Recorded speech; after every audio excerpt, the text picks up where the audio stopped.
Detroit, and the world. Welcome to another episode of Authentically Detroit, broadcasting live from the Audio Wave Network studios here on Detroit's Lower East Side, powered by the East Side Community Network and sponsored by none other than the Ford Foundation. I'm Orlando Bailey. And I'm Donna Givens. Thank you for listening in and supporting our efforts to build a platform for authentic voices for real people on the East Side of Detroit. We want you to like and subscribe to our podcast on whatever platform you listen to us on. We will now be dropping a new EP. Yes, I said a new episode every week. Every week. Donna is trying to ruin my life. Yes. And later on in the show, you'll get to hear our interview with Bernadette Atuahene from the Coalition to End Unconstitutional Tax Foreclosures on the foreclosure crisis currently happening in the city of Detroit. Hey, Donna, Happy New Year again. Happy New Year, Orlando. Yeah, so we're going weekly. We're going weekly. Oh, gosh. You know, I took a break, got relaxed, and over the holidays. I think the key is not to let you take any more breaks. And I thought, how can we do no more work?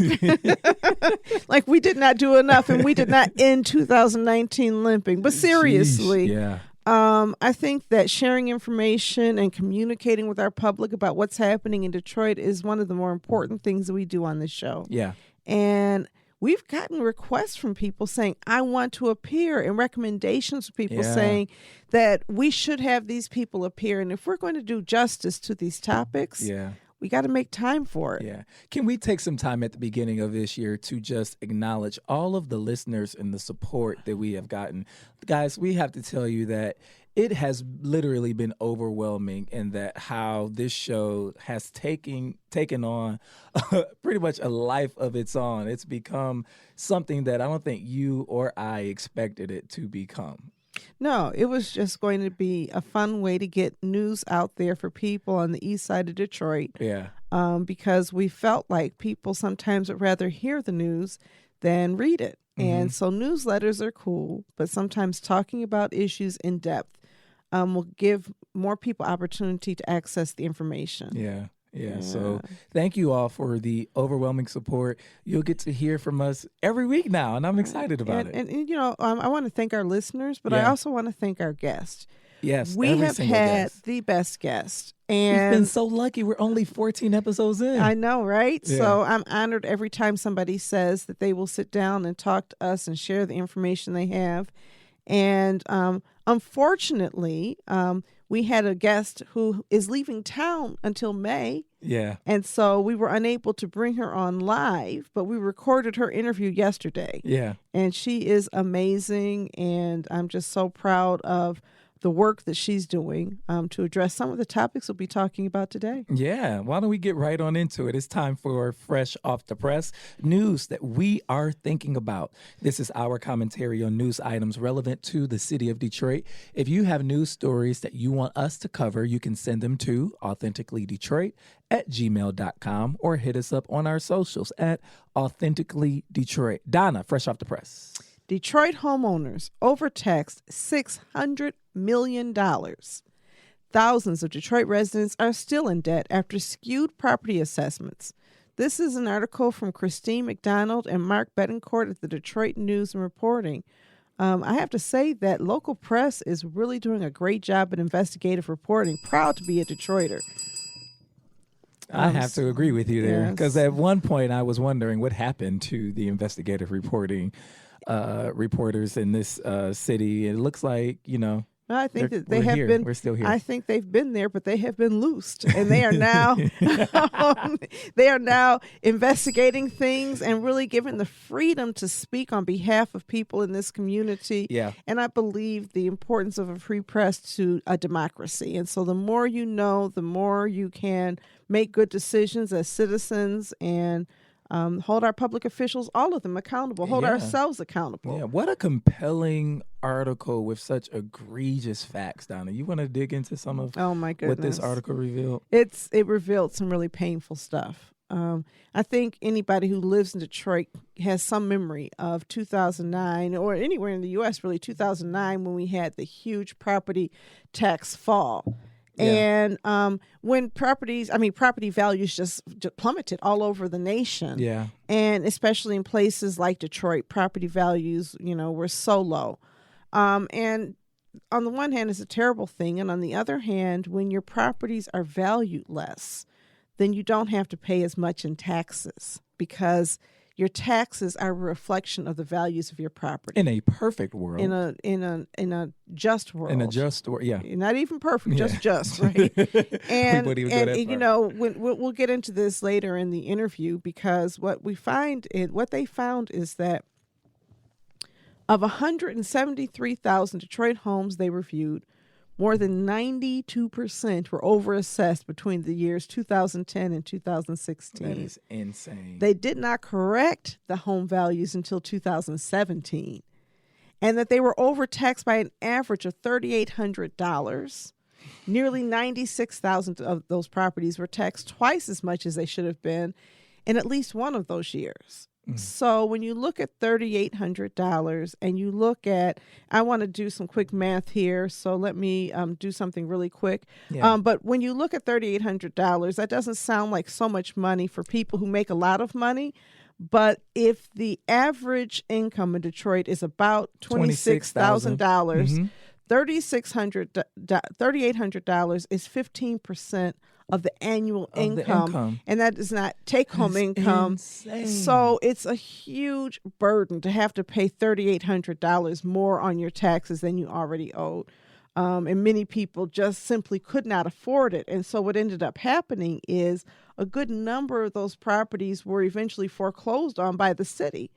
And the county, by the county, I'm sorry, the city referred them to the county for foreclosure. And these people have lost their homes, and now somebody else owns their homes, or the land bank owns their homes. Or their homes are gone. Or their homes are just gone. And these aren't the kind of mistakes that you can make and say, okay, my bad. You know, so one of the challenges is the response to this has been underwhelming so far. That's a good way to put it. I have more visceral words for the response, especially on part of government officials. This kick the can down the road, almost not really acknowledging the legitimacy of this huge injustice and crisis. Like, we don't hear government officials calling this a crisis either. Has, as you said, has been underwhelming, and to me, just downright offensive. Well, yeah. So it's downright offensive, and it's just nonsensical in some ways. Yeah. So I think that the mayor, I'm trying to find the quote, but the mayor is quoted saying something like, the city of Detroit was going into bankruptcy. Well, this is a CFO. The city of Detroit going into bankruptcy did a lot of things wrong and wronged a lot of people, said Masseron. In addition to homeowners being overtaxed, retirees lost benefits and city services from emergency response to streetlights were lacking, he said. And forgiving overtaxed residents who still have debt would be unfair to homeowners who paid their bills. City and county officials have argued. At the end of the day, a number of residents over the last decade have paid their taxes. Masseron, the city CFO, said, overassessed or not, they paid their taxes. And we need to be sensitive to the fact that those residents paid into the continued city operations. And the idea that he's concerned about is that if you were to, and I there's another quote in this article, I think it's from the mayor, who says that if you erased their taxes, forgave those taxes, then existing taxpayers would have to be taxed more to accommodate this forgiveness of tax debt that people didn't owe. So to wipe the slate clean, you would burden people who did pay their taxes by doing something just to people who did not. Here's his quote. I found the quote. Thank you. So this is Mayor Mike Duggan. Okay. And his quote is, I think the rates should have come down sooner, but I dealt with what we had and moved as quickly as we could, Duggan said. Folks had a process by which they could appeal it. Those years are closed. I don't know any lawful way to go back and say to all of the taxpayers of the city who did follow the process, we're going to raise your taxes to pay the taxes for people who didn't. To me, Donna, it's just poor messaging, and I don't think that should be the message coming out of City Hall at all. That's That is asinine. So I'm going to throw out another concept, right? Yeah.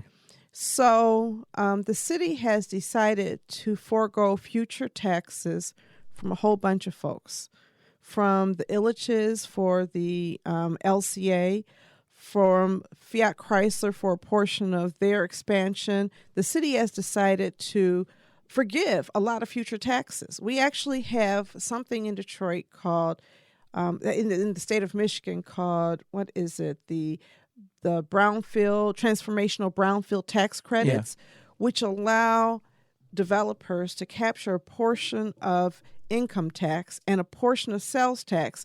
And the city has decided that this is a good use of future funds because it helps to stimulate the economy. What they're saying to citizens in Detroit is you're going to pay a higher share of your income or your of your income and also property taxes than these large corporations because they add value that you don't. Yeah. And so, if you asked a citizen, what would you rather do and what, burden would you rather take on? The burden of justice, which is paying people or forgiving people and compensating people for the injustice of them paying twice as much as they owed in many instances and way more than they owed, $3,800 per year. And there are about 79,000 households that bore the brunt of it, where you had a single homeowner who, was paying these overassessed fees the entire time frame. Would you ask a regular citizen in Detroit, let's do a poll. What would you rather do? Pay for justice or pay for billionaires to come in here and make billions and have their taxes reduced? Me, I'm saying let's pay for justice. Yeah. And it's the insensitivity to the economic harm and impact. It's not unfortunate.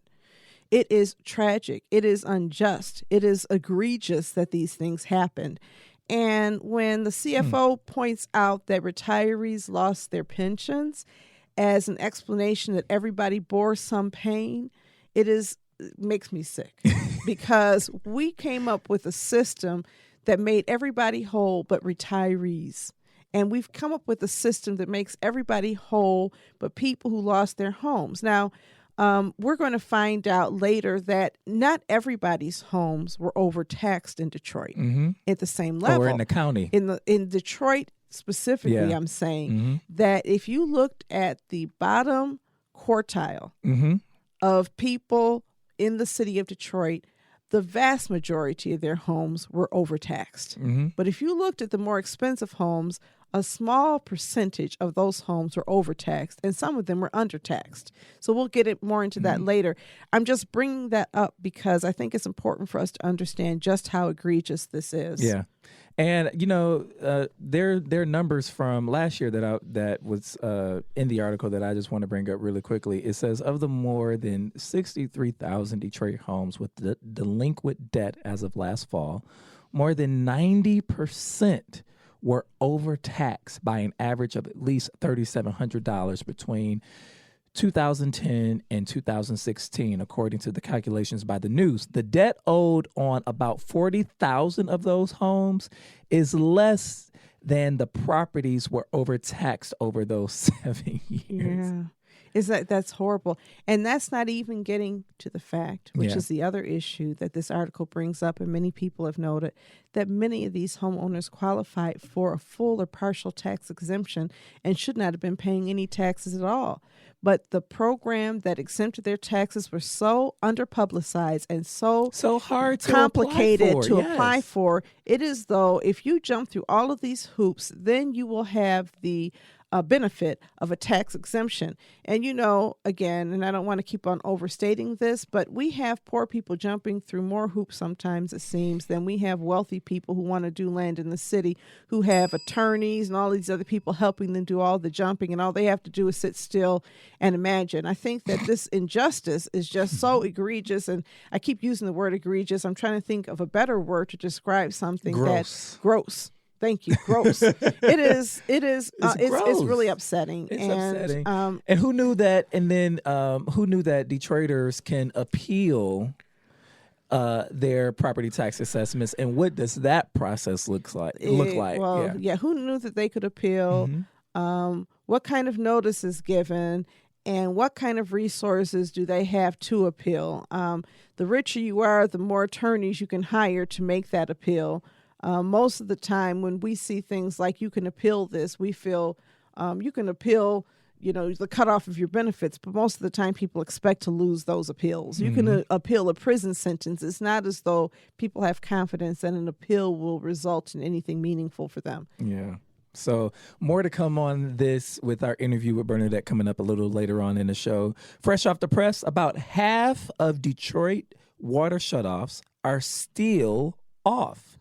This is Nancy Caffer at the Detroit Free Press who penned this op-ed. I want to read this excerpt, and then it can serve as our cue up for this discussion. As of October 31 of last year, according to its own internal report, the water department had turned off water to more than 25,000 accounts in 2019 and subsequently restored service to 13,721 of those customers. That means 11,297 accounts still lack water service, and 10,145 of those accounts serve properties the department believes are occupied.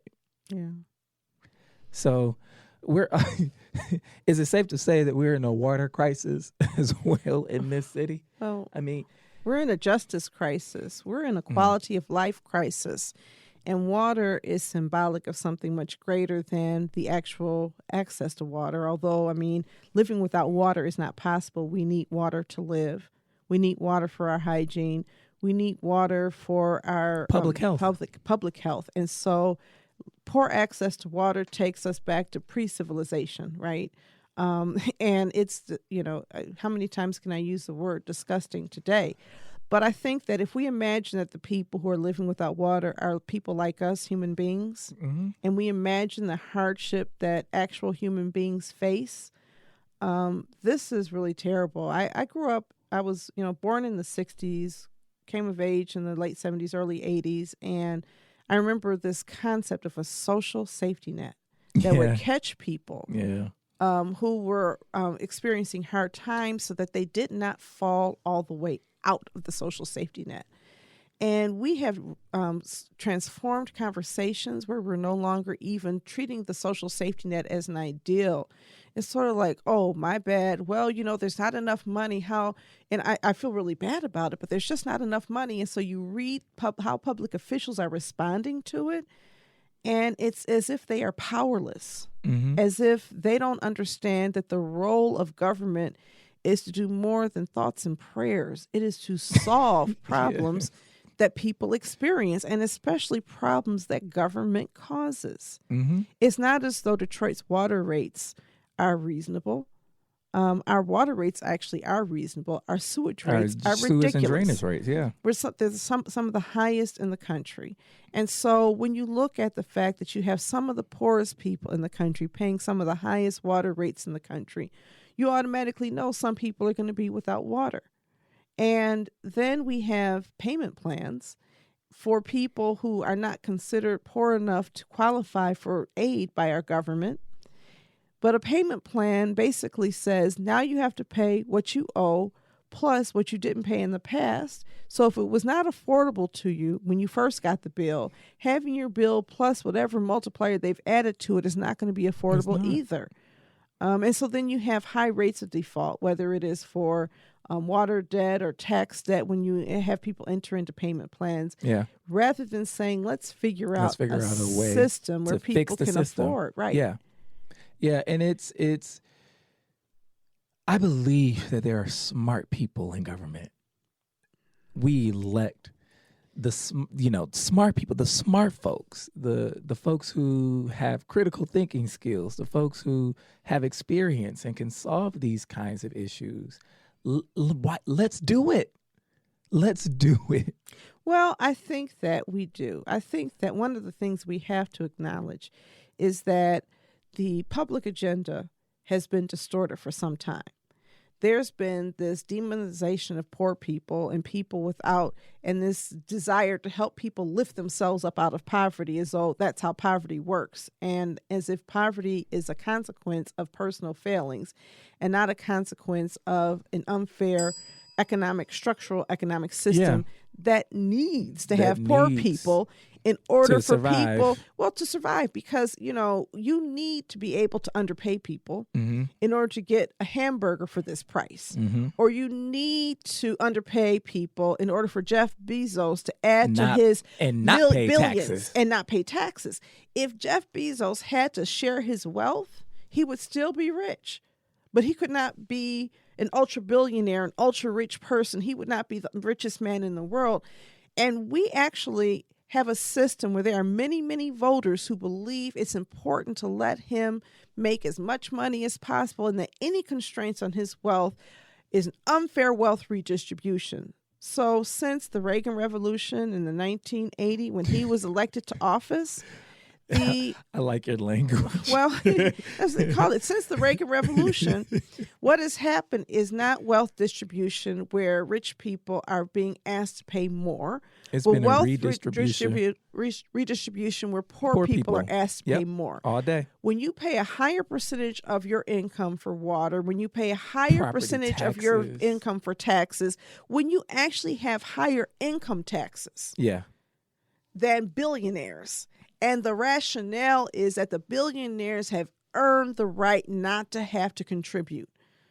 You're living in an unjust system. And what ends up happening is at municipal levels, city governments are trying to figure out how to pay bills and still maintain this, trickle-down economy that we now exist in, where nothing really trickles down, everything trickles up. I mean, didn't we learn that? Well, with George Bush? Well, I think that was Ronald Reagan. And Reagan, who talked about the trickle-down theory, and, I think somebody called it voodoo economics. I don't remember exactly who that was, but it's still voodoo. But I think that when we elect people to office, and I think that we really have to pay attention not just to who we elect to office, but also what we encourage them to run on and how we hold them accountable. That's right. When they run for office and we say, what we want you to do is stimulate the economy, and they stimulate the economy, and we say, good job, look, economic growth is up and the stock market is up and housing prices are increasing, and all of these things that, are sort of markers of economic progress for people with money. And we aren't saying that we need you to solve the problems of poverty and hunger and homelessness and injustice inside of our communities. And public health. What you measure is what you work towards. We're told that all of the time, right? Yeah. In a job evaluation, what you measure is what you work for. So nonprofit world, we're always told all about this. Metrics. We have metrics, and metrics always you're expected to do. You got to input, output, deliverable. Make $1 out of 25 cents, right? We're changing the world over here with 25 cents. Right. Because don't try to get paid because are you volunteering? I thought you were doing this because of passion and mission. People like us, we want to get paid. That's why we're not doing nonprofit work. Right. And, so you have an unstable sector so often because you can't afford to keep people, or people cannot afford to work in our sector often enough. But, the reality is what you measure is what you accomplish. If Detroit wants different results, then we have to have a different measuring stick, and we need to let every elected official know, here's how I'm going to measure you. I love it. I won't demonize you because, if you have the same system and you put good people in the same system, it's only going to be a little bit better. We got to change our systems. Yeah. Yeah. Well said. Well said. Well, this wraps up our Fresh Off the Press segment. If you have any stories and news items that you would like us to cover, please hit us up on Facebook, Instagram, and Twitter at Authentically Detroit, or you can send us an email at authenticallydetroit.com.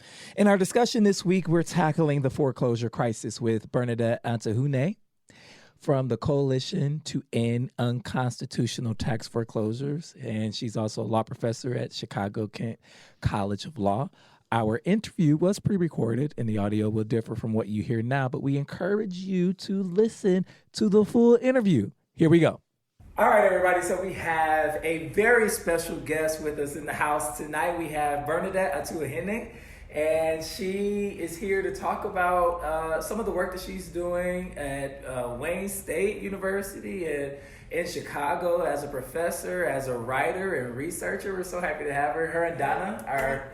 And her coalition to end illegal tax foreclosures, yeah, which has to be one of the most timely areas of work you can do in the city right now, because the tax foreclosure process has actually reshaped the landscape of Detroit, yes, and in many ways the economy. And so your research and your just scholarship in that area is really exciting. I mean, I hate to say that around something as devastating as loss of a home.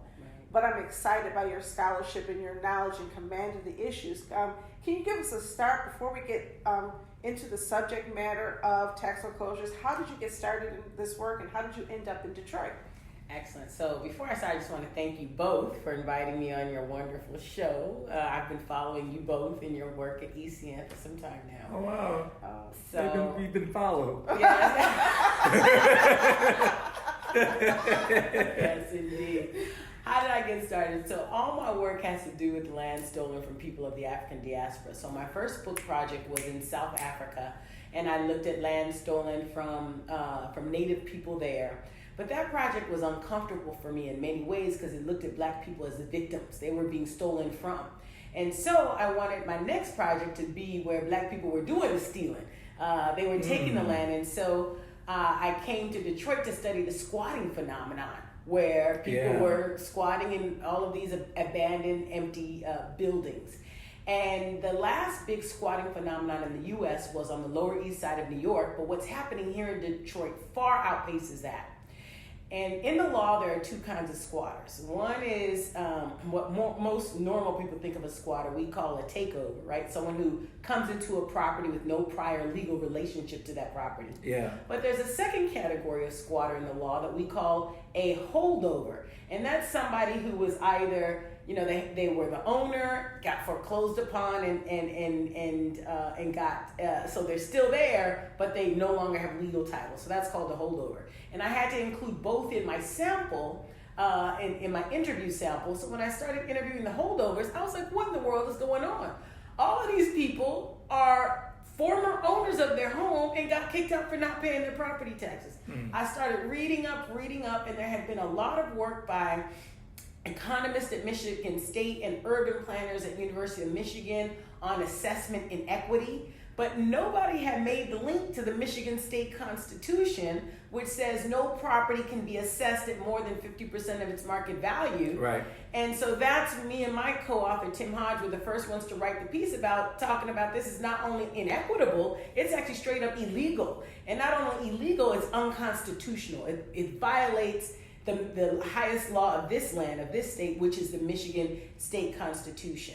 And the last thing I'll say is the thing is, most state constitutions, to the extent they mention assessments at all, they say things like it has to be fair, uniform, equal, all nebulous standards up to a judge to determine. Michigan has a ratio, cannot be more than 50% of the property's market value, which means people like me can come in and run the numbers and determine legality, and that's exactly what we did. And our findings were astonishing. We found that our study looked at between 2009 and 2015, and we found in each of those 7 years, anywhere between 55 and 85% of properties were being assessed in violation of the Michigan State Constitution. And then we broke up that data into what we call 5 quintiles. We broke it up, and we find basically in quintile 1 and 2, meaning the lowest valued homes, 95% or more of those homes were being assessed in violation of the Michigan State Constitution.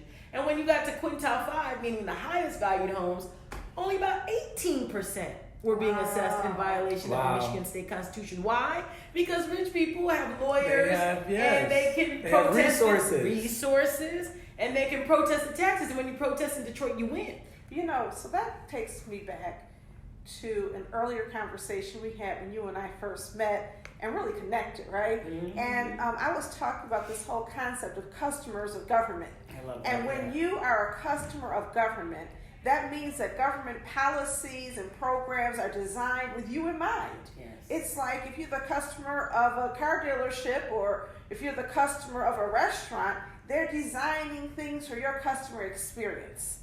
And then you have people who are subjects. And these might be the people who receive food from Forgotten Harvest, right? They're the ones who, you didn't design the meal for them, but they get it because it's a, somebody else throws it away or somebody else doesn't want it. And it becomes this, I don't know, but you have no rights as a subject in our government. And it seems to me as though people at those bottom quintiles are subjects in our government.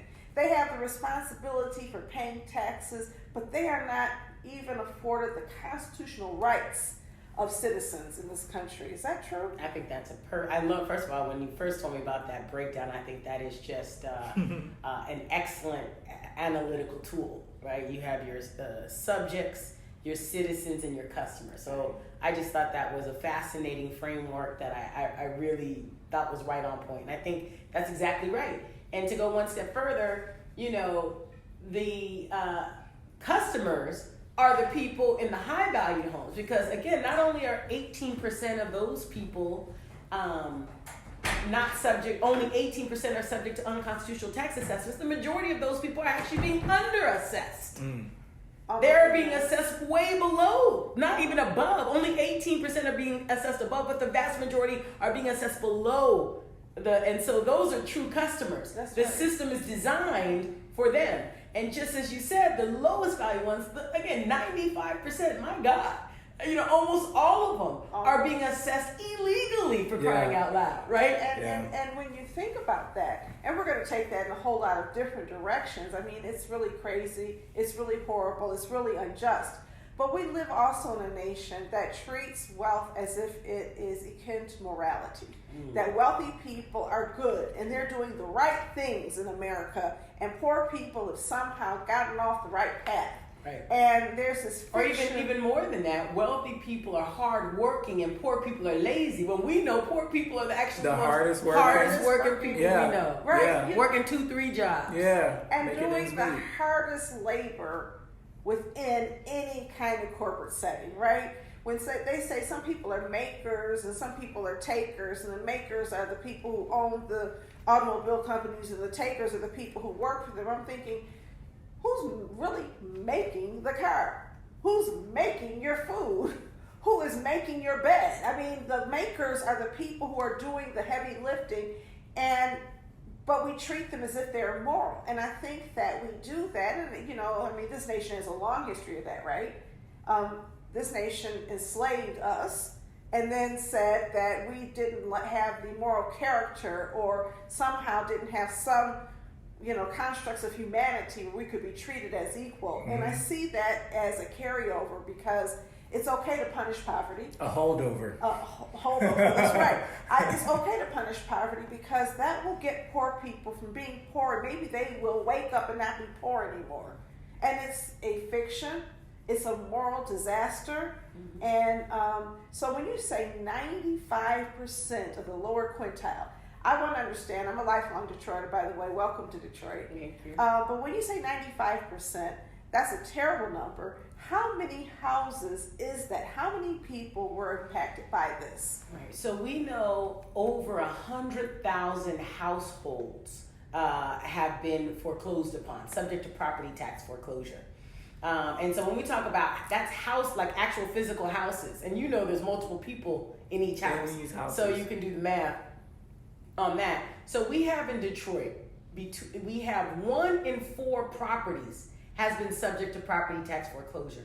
We haven't seen this number of property tax foreclosures in American history since the Great Depression.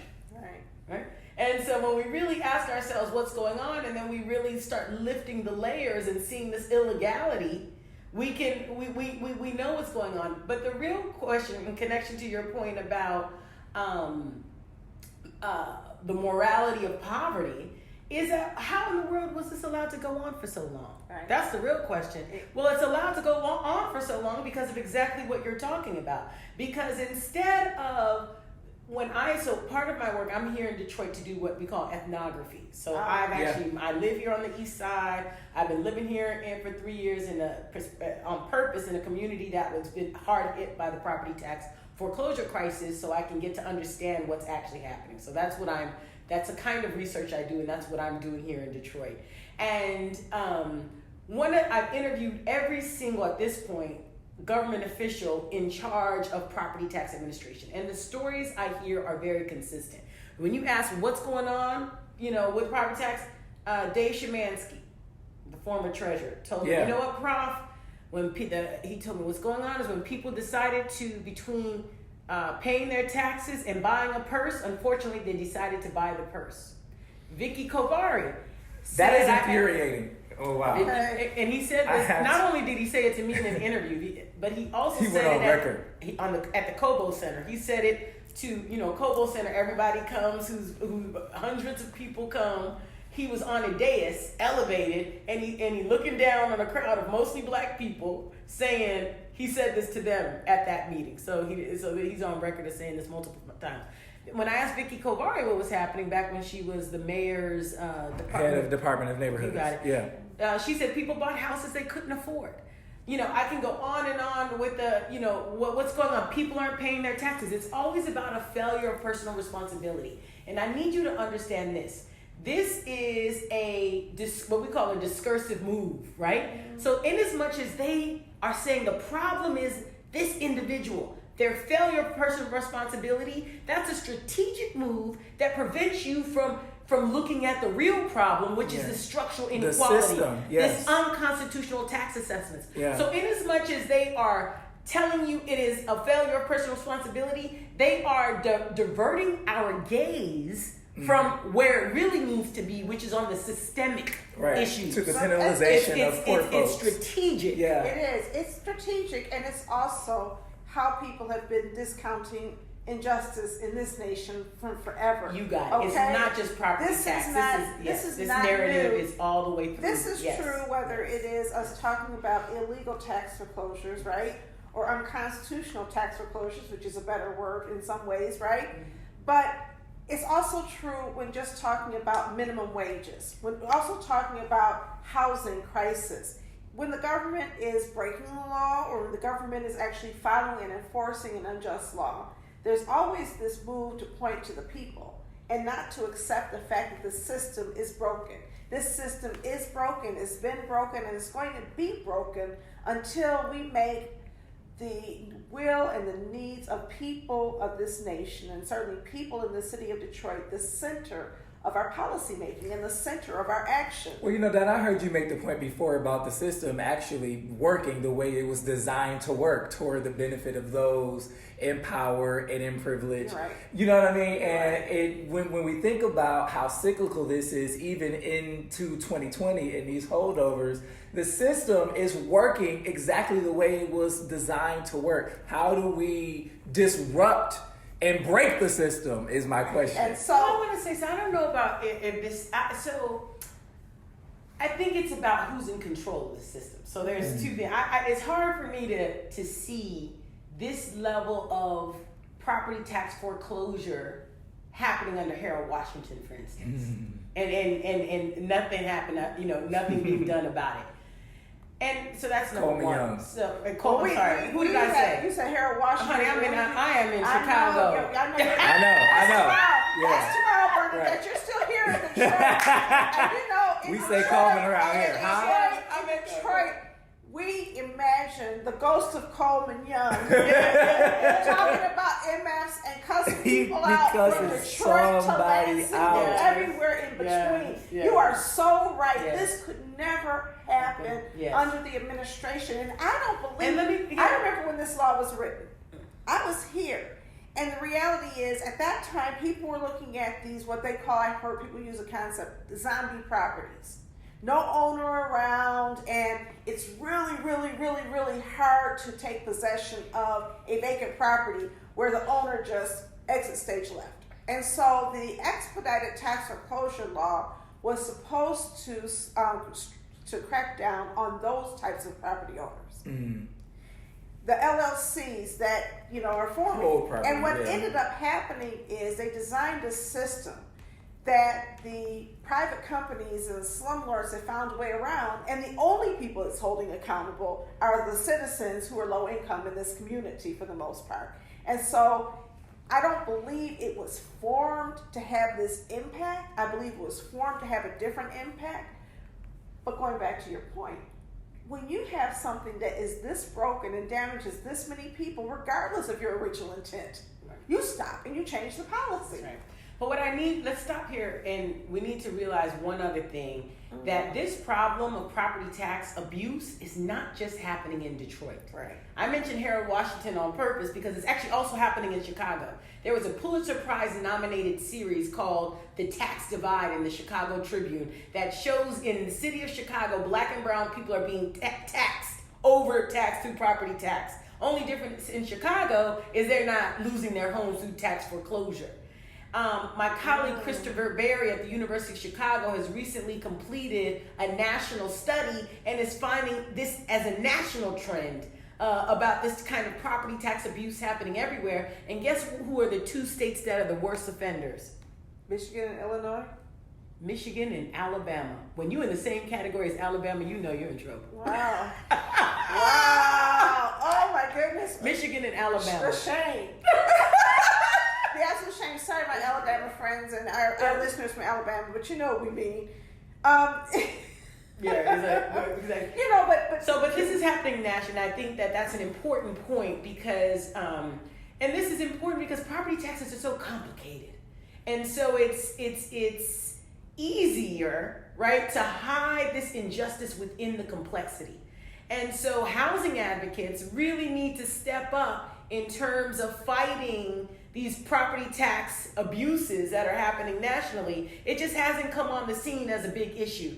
It's come on in Detroit because, radar in Detroit because people are losing their homes. It came in Chicago because of some research that was done there. But it really is a national problem, and activists nationwide really need to pick up this banner and really start looking into these property tax abuses that are happening. Well, I think that the property taxes exist in a universe of tax cuts for wealthy people. And so when your whole entire system and when your politics of this nation, whether it's Democrats or Republicans, have all been centered around middle-class tax cuts and business tax cuts, somebody's got to pay the difference. Somebody's got to pay. You know, most municipalities in the state of Michigan cannot pay their bills right now. Most of us are starved for resources because of all of the taxes that have taken place over a series of years on a federal and state and even a local level, because even Detroit's taxes were decreased. Mm-hmm. And at the same time, the state of Michigan passed the Headley Amendment, and the Headley Amendment makes it impossible for a municipality to increase its taxes or develop new taxes without state permission. And states, and so the city has a responsibility in many ways to go to the state and say, look, we need to do something different here. Yeah. But rather than going to the state and saying, look, we need to do something different here, here's the perspective.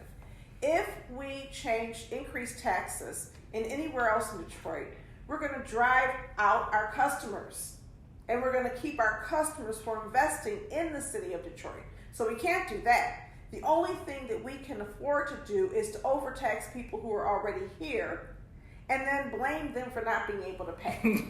And those aren't the people who finance our campaigns. Those aren't the people, for the most part, who we see as reliable voters. And so you have a whole throwaway group of people. And I think the only way to push back against these narratives and against this system is to demand a seat at the table, is to organize our community and make demands on the people who run for office and occupy various offices from the state to the local level. Absolutely, because at the federal level, let's look at how, why do these states need to behave so predatory?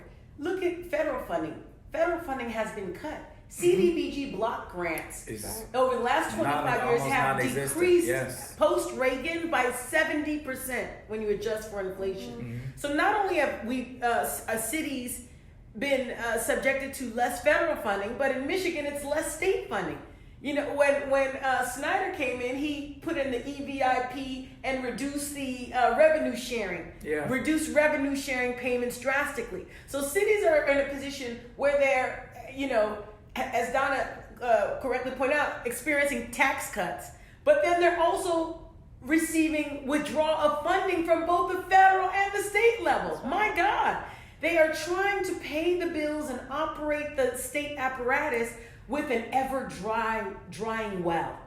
Right. And so we got to really understand the position. These bureaucrats are behaving in a predatory system. Right. But the system is not working, not necessarily because it wasn't designed to work. It's not working because there's not enough inputs in it. Well, right? There's not enough funding. There's not enough to really operate the system the way it should operate. But it goes back to intentionality, right? Our government was very intentional about cutting all these taxes. We had so many people running for office saying, this is what I'm running on. So you have some intentionality there. When is the last time you've had a candidate run on the platform of, I'm going to reinvest in our cities and reinvest in poor people in our communities? We don't run on that. That's not something that we do. We don't run on equal justice for poor people. We run on the middle class. We run on the middle class. And last I heard, the middle class people are making $400,000 a year. So everybody between $40,000 and $400,000 is considered middle class. And I think that's a pretty broad spectrum, but I'm pretty sure that we're designing policy for people at the $400,000 level and not people at the $40,000 level. And so we have this broken government. And I think that it's not just a perception, but it's a reality. I listen to people right now say, well, if you talk about presidential politics, which, people will say that Bernie Sanders and Elizabeth Warren are running on wealth redistribution, and that is unjust. They're saying this is how much money I can make, and that's not fair for them. Somebody who is making $60,000, $70,000 a year is really, really, really furious about the possibility of wealth redistribution. When you have a tax cut, and you're cutting the wealthiest people in America, isn't that wealth redistribution? From the middle to the top, from the bottom, you know what I mean? And so it's like, at some level, we have to relanguage these battles. And that's why I love the concept of the Coalition Against Unconstitutional Tax Foreclosures. You've relanguaged the fight. That's right. It's so important, though. I just wanted to add that I think that Detroit is researched a lot. In fact, I think we are over-researched, and we rarely see interventions that come out of the research. We identify all of these problems, and we identify all of these pain points, and it's almost always beholden to the educational institution that is researching these subjects, right? But you actually did something with this research. Can you talk a little bit about? Yeah, you're absolutely right. That is a pervasive problem with the academy, is that, number one, I think that's just a pervasive problem, because the way the academy is set up, you actually everything I'm doing in Detroit, all this activism based on the research, I get zero credit for. I'm literally working 2 full-time jobs. I'm not getting less teaching responsibility. I'm not getting less service responsibilities. Everything I'm doing in Detroit, I do, and then I have to do my other full-time job. So that's why most people in the academy don't do this, because we're not rewarded for it. It's uncompensated, and the academy turns a blind eye to it. So there's a systemic reason why you don't see more professors engaging in this kind of work. Number one. But number two, I think also me as an individual, there's no way, because my whole purpose and my kind of what God put me on this earth to do is about, looking into issues of land stolen from people of the African diaspora. That's what I do.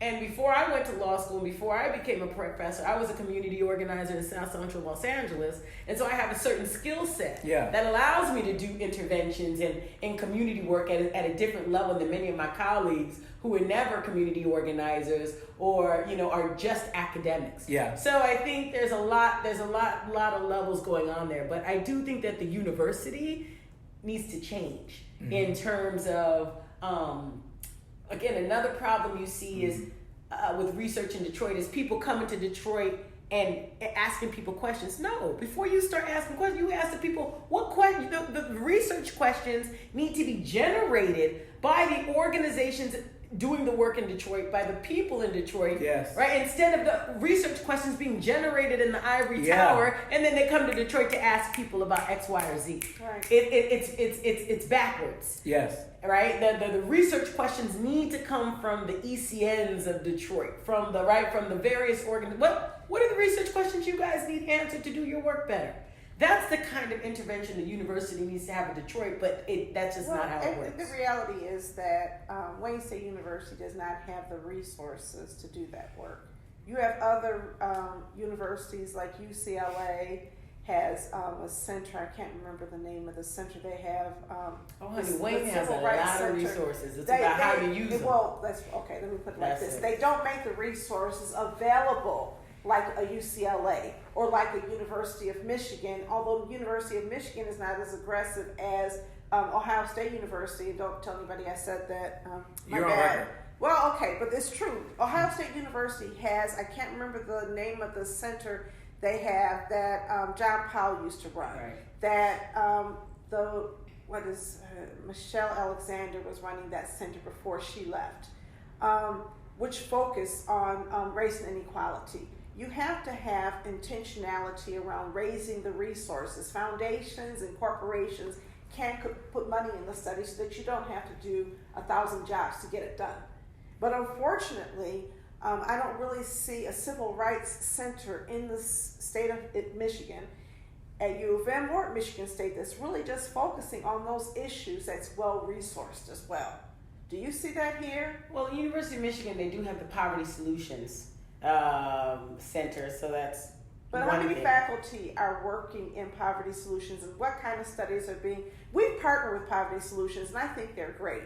But when I look at the amount of resources that go into some other centers where they're producing independent research, I just think that there can be... Or, I mean, the point is the University of Michigan is such a big university. The fact that the only one I can name that's doing any real work in the community as Poverty Solutions is the problem. The problem is not with Poverty Solutions. They're doing what they're supposed to do. But they should not be the only main institution in this very well-resourced university doing this kind of work. That's kind of what I mean. You know, I looked some time ago. I graduated from U of M, so I feel like I can criticize. But there is no PhD program on African and African American studies at the University of Michigan. Imagine that. You have PhD programs in Chinese studies. You have PhD programs in all different types of ethnic studies. But we're not even worthy of study. And I think that in addition to the financial disparities that you're talking about, you're also talking about race disparities when you start talking about these tax foreclosure losses, aren't you? I mean, you can't talk about it in Detroit without mentioning race. I couldn't agree with you more. So one of the studies I did, so I always say if you do work in Detroit and you don't look at race explicitly, you're doing everybody a disservice. That's right. The second study I did was focus explicitly on race. And the question in that study was, Wayne County, I believe it has 43 municipalities, right? And of those 43 municipalities, it's 30 of them are 70% or more white, and 3 of them are 70% or more black: Detroit, Inkster, and Highland Park. And so my question in the second research project was, are the majority African American cities in Wayne County being unconstitutionally assessed and foreclosed on at the same rate as the majority white cities in Wayne County? And the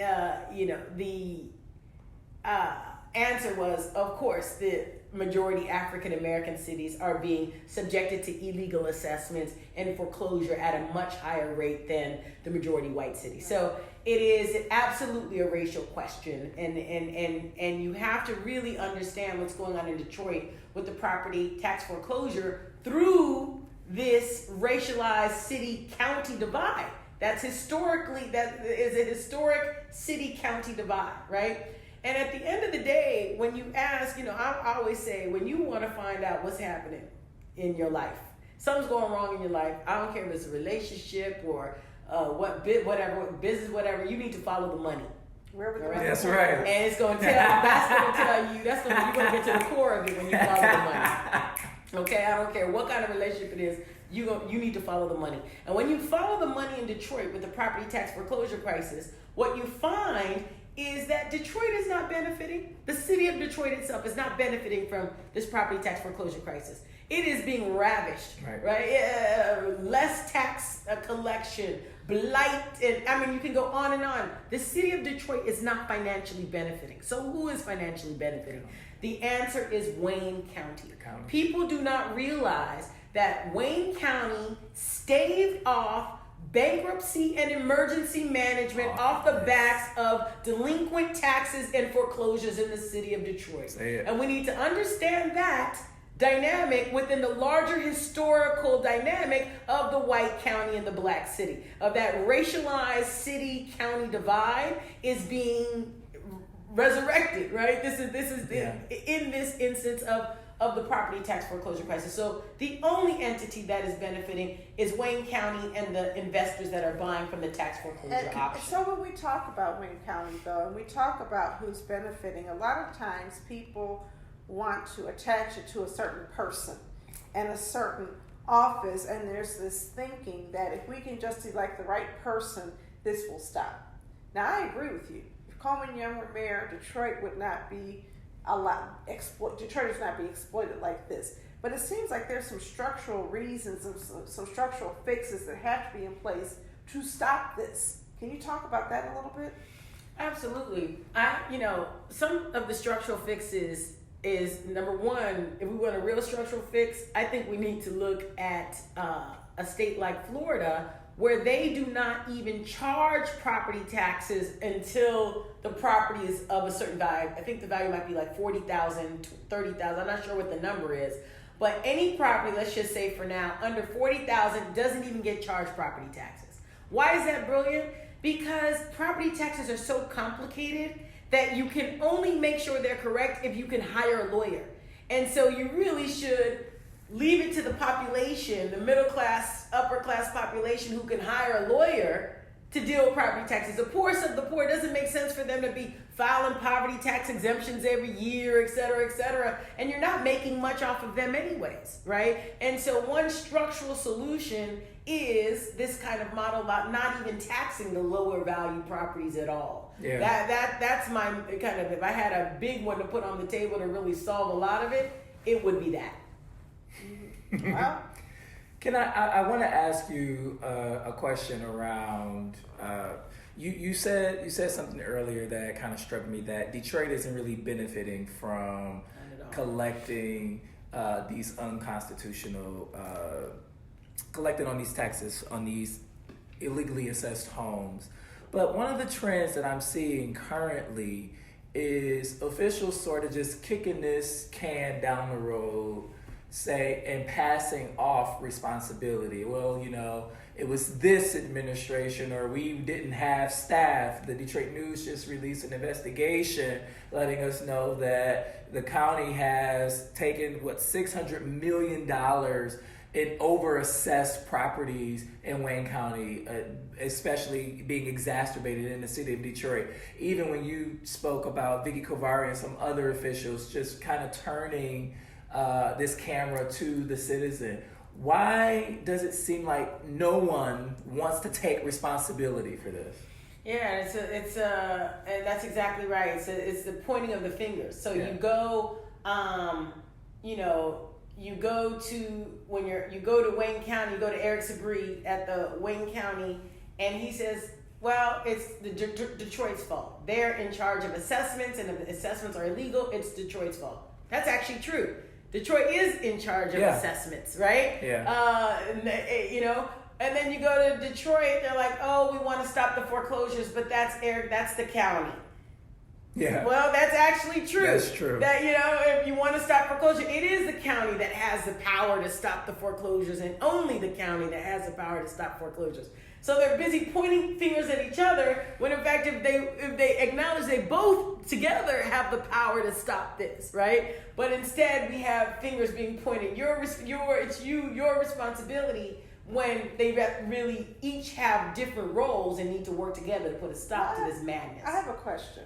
If Detroit wanted to stop foreclosures, couldn't Detroit exercise the right of first refusal and pull all those properties out of the auction? Yeah. And they have been. But all of them. I mean, not most of them. Right. I mean, isn't that within Detroit's powers? So there's the City of Detroit can exercise the right of first refusal. Wayne County Land Bank can exercise the right. All of these government entities we're talking about can pull these houses out of foreclosure. But I guess I'm making the point that when Detroit says they want to stop foreclosures, they could. Right. That's right. They could. Just like if Wayne County wanted to stop it, they could. Everybody could stop it. That's right. And the explanation I've heard is, well, we don't want to stop this because we took other people's homes, and it wouldn't be fair to the other people who lost their homes for new people not to lose their homes. That's infuriating. Or something it's like asinine. that. It's just ridiculous. And I think the administration, they've been saying that over and over, and they need to be embarrassed. It's a part of their messaging. They need to be embarrassed. That's an embarrassing, that's a ridiculous, embarrassing statement. It's horrible. And they need to be embarrassed by that statement. It is what each and every one of them are saying. It's so asinine. They need to really rethink that. It's embarrassing, and they need to be embarrassed. Right. I mean, it's foolish. As if when something bad, don't come up with a cure for cancer because my cousin died already. So many people died already. And it wouldn't be fair so to fair to save you because they already died. And it's so ridiculous. It's ridiculous. Like, it's embarrassing. It's just it's immoral. You do what you can. But I think that goes to the whole issue of intentionality, right? When you act with intention to solve a problem, and that problem is something that you're trying to address, then you're not trying to figure out who to blame. You're trying to figure out who can help you solve that problem. When what you're trying to do is absolve yourself of any kind of responsibility or accountability, you point fingers. I think that, again, if we do a good enough work organizing people at the community level and really making demands on our government will work better for us. Mm-hmm. I really think that they count on our silence, they count on our passivity. If 100,000 households lost their homes, and there's 2 to 3 people inside of those households, and let's just say there's on average 2 adults inside of those households, and I don't know if that's a good average or not, but let's just say there's 2 adults per 100,000 households. That's 200,000 people who can show up at the polls and vote. There are also people who are less likely to vote in many instances. And also some people have just voted with their feet and they've left the city and they're no longer part of what's happening here. But it feels like if there's an understanding that the people who are losing the most are holding you as accountable as the people who are losing the least, your government becomes more balanced. Do you agree with that? Yeah. I at the end of the day, we need to. I think that's right. I think at the poll is where a lot of this gets handled. But I mean, when you look at the poll, the last mayoral race, what choice did Detroiters have at that last mayoral race, right? It was Duggan, and then the number one kind of plan B was Coleman Young Jr. He was no choice, in my opinion. Right. So, but you're not just talking about polls, right? We watched something really interesting happen in November of last year when the mayor wanted to get this council to put a blight bond on the ballot in March. Right. And there wasn't that beautiful how the community rose up and put a stop to that. And said no. That's and really changed city council votes, That's right? And so you had the majority of council people voting no when everybody thought that had been won. So I think that a lot of times we think after we lose an election or win an election, our job is done. I remember I saw this quote from Angela Davis, and she was talking about when President Obama was elected president. She said, I love him. He's my brother. I support him. I'm really excited. On first Tuesday in November, I'm voting for him. And the next day, I'm hitting the streets and I'm organizing to hold him accountable for the agenda that I support. And I think that that's how we have to be with our elected officials, whether they are benign, whether they love us, whether we trust them, whether we don't. Elected officials tend to respond to the people who are exercising their democratic privileges on an everyday basis. Right. Because if you're a lobbyist, you don't stop on election day. You're putting pressure every day.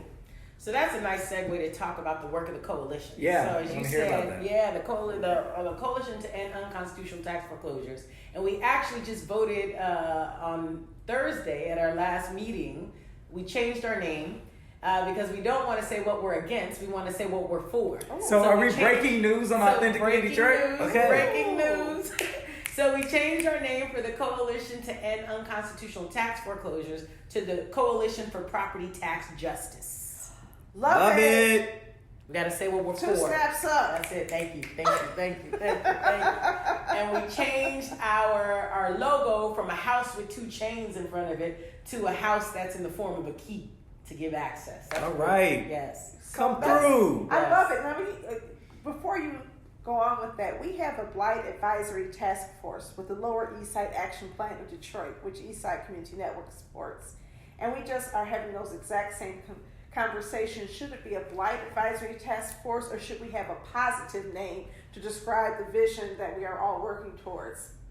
Now tell us about the work of this coalition. Excellent. So we have 3 goals. The whole coalition is structured around 3 goals, and we promise we have 12 different grassroots organizations that are currently members. And where the first goal is to stop these unconstitutional tax assessments. That's our first goal. And for that goal, we have 2 main strategies. One is top down and one is bottom up. Top down is we basically are engaging the assessment division to say, look, at the top of 2017, Detroit finally got its act together and reassessed all properties. We redid our study after that, found that things have gotten dramatically better, but the lowest valued homes are still being overassessed. And so we're working with the assessor to do some kind of across-the-board cut for those lowest valued homes. So that's a top down.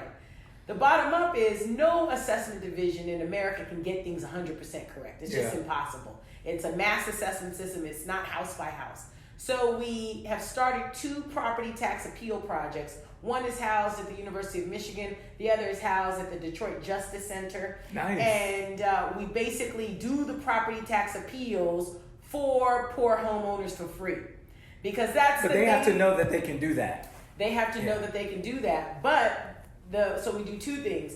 The difference between the 2 projects is at the Detroit Justice Center, they go to community meetings to get the word out. But the project at University of Michigan, we crunch the numbers beforehand, figure out who's being overassessed, and we send you a letter saying, we have evidence saying you're overassessed. Come to us, we'll do your assessment for free. So we have both things happening. So love it. That's our first goal. We're going to stop these unconstitutional tax assessments. We have that top down and the bottom up strategy. The second goal is compensation. You can't just illegal assess people and talk about some oops. We ain't know what we're doing with no oops. We need some compensation. We call that reparations, right? Reparations. We want some reparations. Yes. That's episode number 2 if you go into our library. We talk about reparations. Yes. We need some compensation. Right. And so Mary Sheffield has convened a task force, a working group to really explore if we were to do compensation, what would it look like? How could we make it viable for a city that is has financial strain? And so we are all at the table in discussions at the moment under Mary Sheffield's leadership. Nice. The third and final goal is we need to have no more home. It's foolish that we're still foreclosing on homes, although we know about these unconstitutional tax assessments. So we need to stop foreclosing on homes until we find out that this home has not been subject to unconstitutional tax assessments. And if we cannot determine that, then we need to not foreclose on that particular home. Can I ask you a question? I agree. Go. Yeah. Finish and I'll ask. Let me just tell you our main strategy for that final one is, number 1 is we're getting behind the UCHC as a result of the lawsuit. We can talk about that in a minute, the first lawsuit. Has something called the Make It Home program where they take people out of the tax foreclosure auction, right?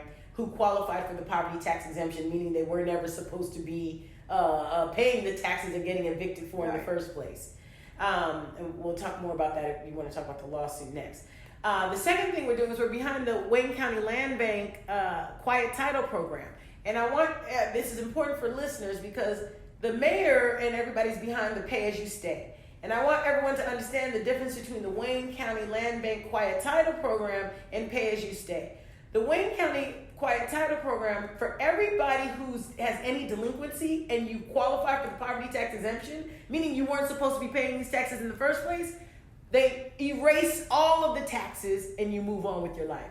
Pay as you stay only doesn't erase the underlying tax. It just erases the penalties. Yeah, the interest. Yes. The interest and penalties. Yeah. Right. And so we're behind the Wayne County Land Bank because we've already acknowledged these people weren't supposed to be paying the taxes in the first place. So why are we making them pay the underlying tax? Mm-hmm. Right? So that's what the coalition is doing for the making sure we have zero owner occupied homes in the tax foreclosure auction is supporting the UCHC Make It Home program and supporting the Wayne County Land Bank quiet title program. So those are our three goals. Let me just repeat them.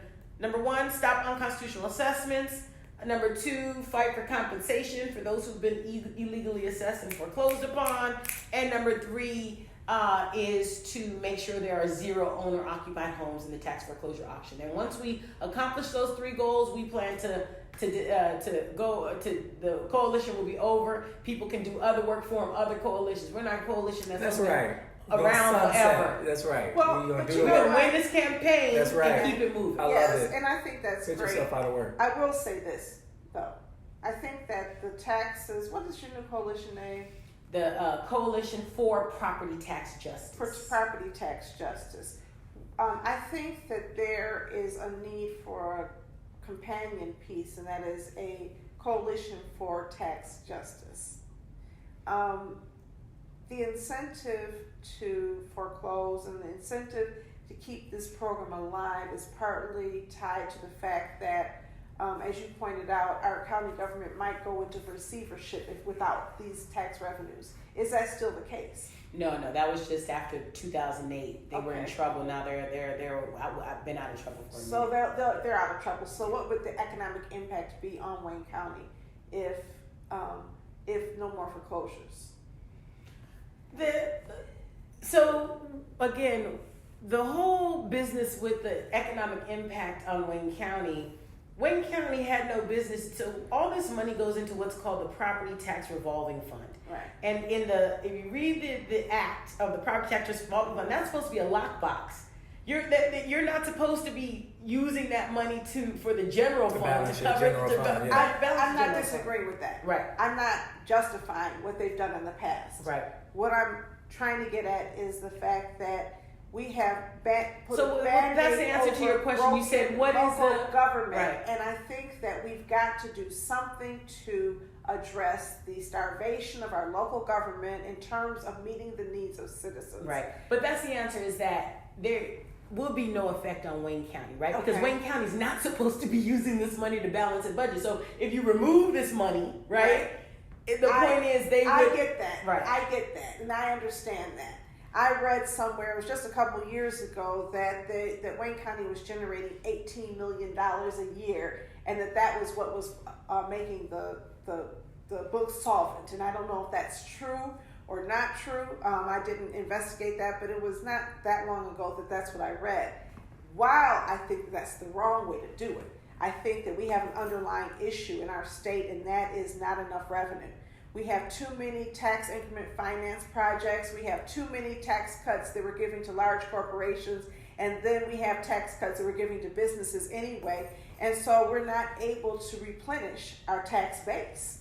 And it's impacting low-income neighborhoods. It's impacting the cities and counties' ability to take care of poor citizens. And so it's interesting and it's so important that you fix this. What your work is just, wow, it's amazing. The tax foreclosure crisis has to be the greatest injustice I've seen in Detroit. Absolutely. Other than mass incarceration. That's right. And, some of the fines and fees. And let's say that that to be very clear about that. When you talk about civil rights abuses in America, some of the biggest civil rights abuses is in the criminal justice system. Right. But in the area of housing, this property tax foreclosure crisis is the biggest civil rights abuse happening in America. Agreed. In the area of housing. Period. End of the I story. agree. Completely agree. As we work in our neighborhoods, we're looking at the fact that you have so many people living in homes that can't afford to fix the roof, they can't afford to fix the porch. These are people who've paid their dues, paid their taxes, done everything they were supposed to do. They can't get a bank loan. Their home has not appreciated in value. And they're living in a lot of times in situations where we just had a horrible storm this weekend. And some people have sewage in their basements. Again, and don't have the resources to clean it up. And so, when I look at some of the other injustices that are connected to housing injustice, it's not as unjust as having your whole house taken away from you. But when you live in an unsafe, unclean environment, there's another level of concern that I have. And so I'm just wondering if there's going to be a push to also look at just creating enough tax base to take care of our citizens. Because it feels like our government has become addicted. In Ferguson, the fines and fees are paying the cost of lost taxation, and Black people end up paying all these fines and fees. Unless you begin to address these shortages, I wonder if it won't be some other way that the government kind of papers over its losses and its desire to reward wealthy people, if that makes any sense to you. Yeah, no, I mean, like we said already, it absolutely has to do with tax cuts, reduced funding from the feds, reduced funding from the states, right? So there's no question about it. Yeah, so I think that we need to really fight for that. Yeah. So, can you tell us a little bit about the lawsuit? What's the status on the lawsuit before we close out? Yeah. So there was a lawsuit brought by ACLU of Michigan, NAACP Legal Defense Fund, and the law firm of Covington and Burling, and it had two parts. The first part was against the city of Detroit for obstructive administration of the poverty tax exemption. And that's the whole thing with all this illegally assessed and all this foreclosure. 40% of Detroiters live below the poverty line. They're not even supposed to be paying these taxes in the first place. Yep. But I need you to understand there were certain policies in place that made getting the poverty tax exemption almost impossible. Laborious, yes. The one that I love to hate, is the fact that at one point you literally, and this is not even a joke, you needed to apply. To apply. I remember that. You needed to apply in order to apply. Every year. Forget the thing not being online. Or a notary. You literally needed to, so it's just nonsensical policies that had no other purpose but to make it more difficult to get the exemption. To get the exemption. Because the point when you had to apply, what does that do? That means when you're at a mass community meeting, you can't hand the application out to all 500 and have them fill that out all at once, because you need to apply, then they mail it to you, then you apply, right? That's the only function that had, was to prevent us from filling out 500 all at once. So the court comes in and says, no, you must clean up the act. So there was a settlement, and now the city of Detroit is cleaning up its act as far as the poverty tax administration. And that's what makes pay as you say so insulting. Because pay as you stay needs to acknowledge the fact that the city of Detroit itself was culpable in the fact that these people didn't apply for the poverty tax exemption. Kicking that down. All right. Second part of the lawsuit was against Wayne County. And that lawsuit was a Fair Housing Act law school for racially discriminatory property tax administration. That lawsuit never gets heard on its merits. Why? Judge Colombo at the state court says, this lawsuit should have been brought in the Michigan Tax Tribunal. It goes up to the appeals court. They agree with Colombo, and it was granted cert at the Michigan Supreme Court. What does that mean? That now it has to be, by saying the case should not have been heard in state court, that it had to have been heard in the Michigan Tax Tribunal, that kills the case for three reasons. Number one, the Michigan Tax Tribunal statute of limitations is you have to get it in within 15 days. Oh, wow. Between February 1st and February 15th for the assessor's review. Fair Housing Act has a 2-year statute of limitations. The second reason is the Michigan Tax Tribunal is not a court, and so they have no injunctive power, meaning they can't tell the city to stop doing X, which is what an injunction is, and that's what we're asking for. We need them to stop this. And the third and final is that because the Michigan Tax Tribunal is not a court, it has no ability to do a class action. So you have to go one by one when the problem is systemic. So this procedural decision of the court saying it had to be tried not in state court, but in the Michigan Tax Tribunal effectively kills the case and prevents it from being heard on its merits. All of the evidence about these unconstitutional tax assessments is incontrovertible. And that never got put before a judge on the substance because of this procedural, because of these procedural challenges. And I always I'm a law professor, and I love to, tell this to my first year law students who come to law school thinking the law If there's illegality, let's just sue. It's naivete. The law will take care of it. No, the law is limited. And even when something is so clearly illegal, the law sometimes can't even fix that. And I think it's an important lesson, not only for first-year law students, but society at large, who needs to realize law is limited. So how can our listeners get involved in this work? I really want to make sure that we get the information for the new name. I can't think of the new name again, but Coalition for Property Tax Justice. Yes. How can our listeners get involved? They can go to our website at illegalforeclosures, plural, one word, .org. So illegalforeclosures.org. And if you go to our website, we have a really good 3-minute animated video that gives the basics of the injustice happening. We have what can you do, where there's lots of actions to take that's listed on the website. The website is a place to go when we're doing an action. The next one will be listed on the website. So really, if you want to get involved in our work, the ground zero, the first step is really taking a close look and reading all the information on the website. All of these studies I've just described to you are all available on the website. If you're interested in reading more, you've got some nerdy listeners who want to read the original source material, hit the website, get those articles. And what about our listeners who want to follow you? Because you're so dynamic. Are you on the socials? I am. Okay, give us your socials. I'm barely on Twitter. I tweet like once a month. Oh, God. I know I'm an old lady. You so young, Orlando. I'm just like, So yeah, I tweet once a month. It's a mess. You email me. Okay. So I have a question. Have you I'm not even on Instagram. Have you ever talked to any candidates who are running for office and asked them where they stand on this? No, just because the work we do, we have to stay away from politicians. Well, we don't have to stay away from policy. Right.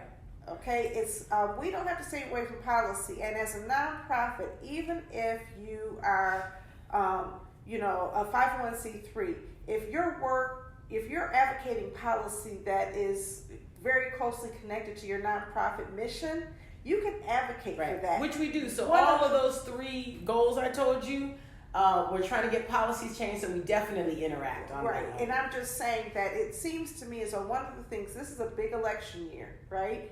This year and next year are big for our city and our state. And I think it's important that we begin asking people, where do you stand? If this is the biggest civil rights action or civil rights issue around housing right now in our nation, and it certainly feels that way, and it's affected the property rights even of people who haven't lost their homes. Because now you're living next to a vacant, and that's impacting the value of your property, and it's degrading wealth in our neighborhoods.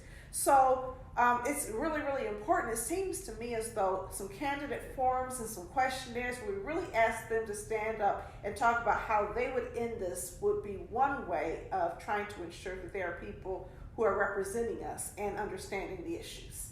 And I really want to have some type of community development candidate forum that begins to just ask some questions. We're not telling people how to vote. We're just telling you where people stand and giving them an opportunity to stand up and say, I'm for property tax justice. I think that's a great idea. So we'll be back. I know you're leaving here for a while. I'll be back and forth, but yeah, I have to. I owe my University in Chicago a semester, so I'll be back and forth. But the good news, which is my new news, another breaking news, is I just got funding to be able to stay in Detroit. So from May 2020 until May 2022, so for the next 2 years, I will be in Detroit full time. Oh, can't wait. Okay, so we're going to be working with you. I look forward to partnering with you, to educating the community. Now, how many organizations are members of? You said 12, right? 12. And all organizations, if you go to our website at the bottom, it shows each and every one. What we're hoping to do is also to make sure that number is 13 before the month is out. Yes. And Eastside Community Network joins your coalition. Thank you so much for your just scholarship, for your hard work and your passion around this issue, and representing people who don't get represented often enough. Yeah. It's a pleasure to meet you. It's such a pleasure to meet you. Tell Aaron Stanley we said hello. Yes, he's a connector. Yeah. Go ahead. Thank you for having me on the show. It's always wonderful to have an opportunity to talk to different populations about this really important issue. So thank you for having me. Thank you. And if you have topics that you want discussed on Authentically Detroit, you can hit us up on our Facebook, Twitter, and Instagram at Authentically Detroit, or email us at authenticallydetroit.com. All right, it's time for shout outs. Donnie, you got any shout outs this week? I do. Okay. I want to shout out Detroit City Council in advance because I believe that from what I've read, all the tea leaves tell me that Council President Brenda Jones is ready to try to come up with some fixes for the $600 million in overassessment.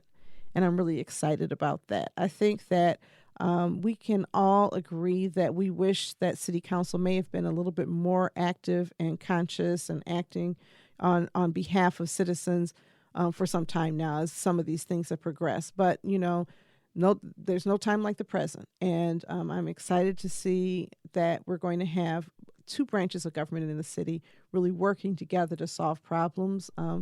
Power corrupts, and absolute power corrupts absolutely. I want to shout out Reveal. And Reveal actually assisted the Detroit News in accessing some of the data, I believe, that they could not access easily because of the Freedom of Information Act. The way it's being applied in local offices and I guess across the nation is people say, yeah, you can have the information if you can pay me $235,000. And so, what does that say about a democracy? Pay to play, pay to know. But Reveal helped to level the playing field and say, let's just put this information out there.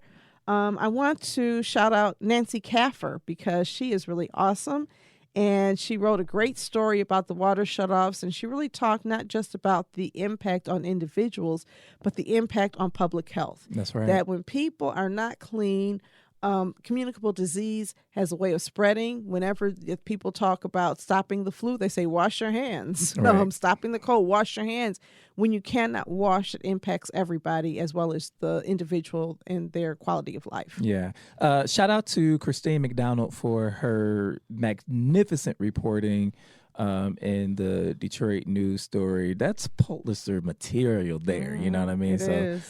Excited for her future. And I'm excited that we'll get to see her this Wednesday night at Tech Town. Shout out to Candace Fortman and Sarah Alvarez at Outlier Media, who's helping to sponsor this event that's really going to dig deeper into the data that was collected by the Detroit News. Outlier and Candace and Sarah, they're doing a magnificent job, and they've worked with Christine to help pull together that article. Also, on January 22nd, myself and Yodit Mesfin-Johnson will be doing a talkback about our German Marshall Fellowship experience at COACT at 6 o'clock. Moderated by Kirk Mays of Forgotten Harvest and our friend Marlo Stoudemire. So come on now. Authentically Detroit's name is on that. So we're happy to be a partner in that. And if we don't have any more shout outs, we thank you for listening. Catch the wave.